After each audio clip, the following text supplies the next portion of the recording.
नमस्कार साथियों, मैं हूं सैम मौर्य। स्वागत करता हूं आप सबका आपके चैनल IT प्लस नॉलेज में। साथियों, आज हम इस वीडियो के माध्यम से मगध साम्राज्य को विस्तार पूर्वक जानेंगे। दोस्तों, वीडियो को शुरू करने से पहले प्लीज चैनल को सब्सक्राइब करके बेल आइकन कॉल पर सिलेक्ट कर दीजिए ताकि हमारे डेली आने वाले वीडियोस आपको समय पर मिलते रहें। साथियों, कुछ लाइनें हैं, सुनिएगा ध्यान से। कमान से निकला हुआ तीर खाली नहीं जाता, मायूस बैठे दिल से सवाल ही नहीं जाता। कि कमान से निकला हुआ तीर खाली नहीं जाता, मायूस बैठे दिल से सवाल ही नहीं जाता। कांटे ही करते हैं फूलों की हिफाजत, फूलों को बचाने माली नहीं आता। आइए साथियों, मगध साम्राज्य को जानते हैं। मगध के सबसे प्राचीन वंश के संस्थापक बृहद्रथ थे, जो कि जरासंध के पिता थे। मगध की राजधानी गिरिब्रज यानी राजगृह थी। साथियों, हर्यक वंश के संस्थापक बिंबिसार मगध की गद्दी पर 544 BC में बैठा था। बिंबिसार बौद्ध धर्म को मानता था। बिंबिसार एकमात्र ऐसा राजा था जिसने प्रशासनिक व्यवस्था पर बल दिया। साथियों, बिंबिसार ने ब्रह्मदत्त को हराकर अंग राज्य को मगध में मिला लिया। वहीं बिंबिसार ने राजगृह का निर्माण करके उसे अपनी राजधानी बनाया। साथियों, बिंबिसार ने मगध पर लगभग 52 वर्षों तक राज किया।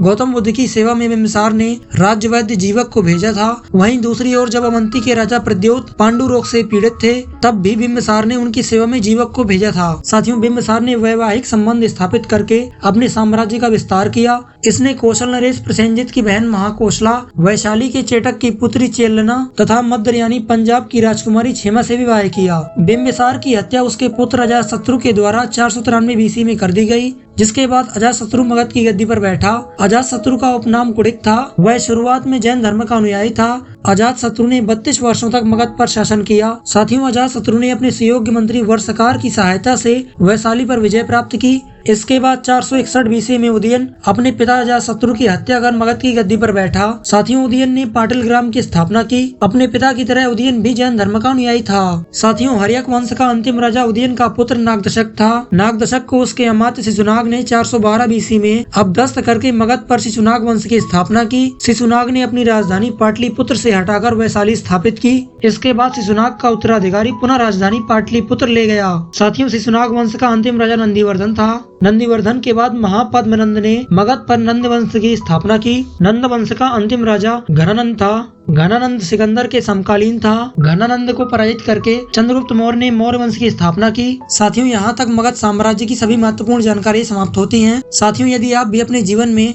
समय की इम्पोर्टेंस को समझना चाहते हैं तो आपको टाइम मैनेजमेंट नामक पुस्तक पढ़नी चाहिए। यह पुस्तक हिंदी भाषा में है। इसके लेखक डॉक्टर सुधीर दीक्षित हैं। साथियों, इस पुस्तक का मार्केट प्राइस 299 रुपीज है, लेकिन अगर आप हमारे चैनल को सब्सक्राइब करके इस पुस्तक को भी ऑर्डर करते हैं तो आपको मिलेगा 194 रुपीज का डिस्काउंट, जिससे यह पुस्तक आपको सिर्फ 105 रुपए में पड़ेगी। आशा करता हूँ आपको जानकारी पसंद आई होगी, तो वीडियो को लाइक और शेयर करें। मिलते हैं आपको नेक्स्ट वीडियो में, तब तक के लिए जय हिंद, जय भारत।